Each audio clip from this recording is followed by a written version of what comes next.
Depuis quelques années, les neurologues de l'Université de Nice s'intéressent de près aux automatismes. Ils étudient les gestes que l'on fait sans avoir à y réfléchir et à l'état de notre activité cérébrale lorsque nous agissons comme cela, par pur réflexe. Les sports extrêmes sont ainsi un excellent laboratoire de recherche pour nos scientifiques du comportement humain.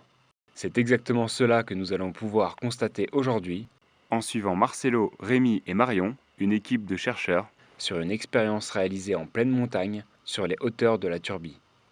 Depuis le sommet de ces falaises, nos scientifiques vont équiper de capteurs cérébraux des volontaires courageux qui devront alors marcher en équilibre sur une highline, c'est-à-dire sur une simple sangle tendue au-dessus du vide. Nos chercheurs tenteront ainsi de mesurer l'activité électrique du système nerveux des participants durant l'épreuve. Le but étant de définir l'état de forte concentration que devraient atteindre par réflexe naturel les candidats en action. Il s'agit de ce que les scientifiques nomment l'état de flow. Je suis chercheur en neuropsychologie, donc ici dans le laboratoire à Nice. Je m'intéresse aux processus automatiques, aux actions automatiques, donc c'est toutes les actions qu'on fait sans vraiment réfléchir. Donc au contraire des actions contrôlées qui vont nous demander beaucoup plus d'efforts mentaux. Donc dans le cadre de ce nouveau projet, on s'intéresse en fait à un état particulier parce que justement cet état a à la fois des caractéristiques automatiques et contrôlées. Donc c'est un état où en fait on est complètement concentré quand on fait une activité, on est complètement à 100% dans l'activité, complètement concentré. Et pourtant, ça ne nous demande aucun effort particulier de maintenir cette concentration. Donc cet état qu'on appelle l'état de flow, on peut justement le voir dans des activités comme des activités sportives et surtout celles qui comportent une part de risque. Just put and try to Push spread, yeah, a bit to of, a bit of gel. Okay, perfect. Il y a tellement de Hugo là, on s'en sort plus là. Si on rajoute encore un. So there are sensors connected to the computer? Yeah, yeah, it's gel to contact the electrode to the skin to pass the hairs. Everything. When it's green, it's good. Yellow is good. White is not good. Donc actuellement j'ai l'impression d'avoir une méduse sur la tête, Un poulpe, un poulpe. Tu vas être trop beau avec le jeu. surtout après. J'avais prévu d'aller en soirée après donc c'est au top.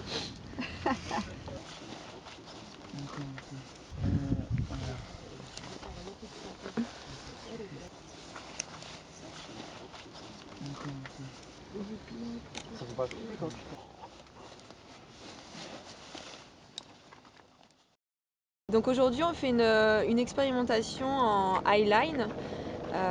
Comme on peut le voir derrière, je vais vous présenter donc les chercheurs du LAMES. Il y a Marcelo C'est moi? du Brésil et on a Rémi Radel qui est derrière.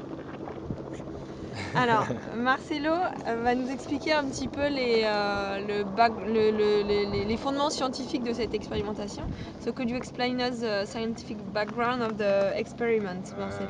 We are on this beautiful lab and we are trying to study flow state.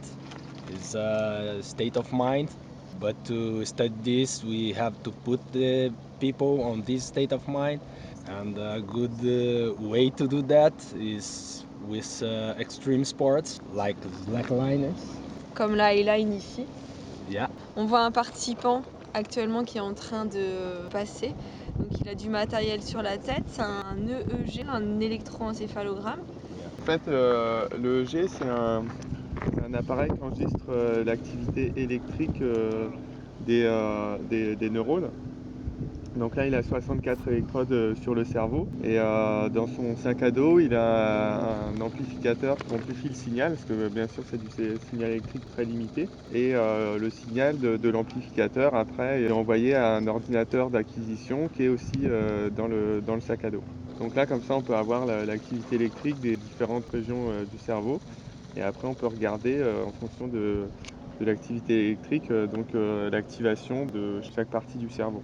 Donc il y a aussi un capteur, une ceinture thoracique qui prend les différents signaux physiologiques comme le rythme cardiaque, le rythme respiratoire, la variabilité cardiaque et un capteur de mouvement qui nous permet aussi de reconstruire le signal et de retirer les artefacts de mouvement du signal EEG. Ça fait mal ça. Ouais, en dessous de cette zone. Ok. Tu vois Ça envoie aussi. Et ça, en... D'accord, donc il faudrait qu'il tombe, il m'en est dans la tête. Alors la slackline c'est comme le funambule, sauf que le funambulisme c'est sur un câble et la slackline ça va être le même concept sauf qu'on va marcher sur une sangle. Et là en l'occurrence on est sur de la highline, donc c'est la même chose que la slackline sauf que on est à peu près au minimum à 10 mètres de hauteur. Donc il y a une notion qui est en plus, c'est le vertige et cette peur de tomber. Donc c'est pour ça que nous on a utilisé cette activité, parce que ce qu'on recherche en fait c'est un état de flow, une concentration très très forte dans l'activité qui fait qu'on oublie tout le reste. La highline requiert une concentration extrême, un outil idéal pour provoquer l'état de flow. Difficile de marcher sur la sangle si l'on n'est pas complètement focalisé sur son propre équilibre. Avec le risque de chute, si l'on regarde le vide, la peur monte et perturbe notre concentration, ce qui impacte directement notre gestuelle. Progresser devient alors hasardeux, voire difficile. Pour tenir, il faut donc ne penser plus à rien, à part avancer. C'est l'état de flow, une immersion totale de l'esprit dans l'action. Généralement, cela provoque une sensation de bien-être et de grande satisfaction. Hélas, on est alors tellement concentré qu'on ne se rend même pas compte du plaisir qu'on prend dans l'action. Tout est inhibé, plus de désir, plus de gêne, plus d'envie. Les candidats qui ont traversé le vide aujourd'hui ont poussé leur concentration jusqu'à ce stade extrême pour pouvoir avancer. Les électrodes dont chacun se sont élégamment coiffés ont permis de relever en temps réel la façon dont on réagit chaque zone du cerveau. L'ordinateur que chaque candidat porte dans son sac à dos a recueilli ces données sous forme de graphiques. De retour au laboratoire, Marcelo et Rémi pourront, d'après ces graphiques, étudier plus précisément toutes les caractéristiques propres à cet état de concentration si difficile à atteindre. Peut-être pourront-ils alors découvrir quelle région de l'encéphale s'active ou pourquoi d'autres ne s'activent-elles pas et quels réseaux de neurones travaillent exactement ensemble pour atteindre cet état. L'expérience un peu spéciale d'aujourd'hui apportera peut-être des réponses à tout ça. Dans tous les cas, elle aura au moins pour une fois permis de faire sortir les capteurs hors du labo. Une étape de la recherche nécessaire, car en laboratoire, il serait alors très difficile de provoquer cet état d'esprit.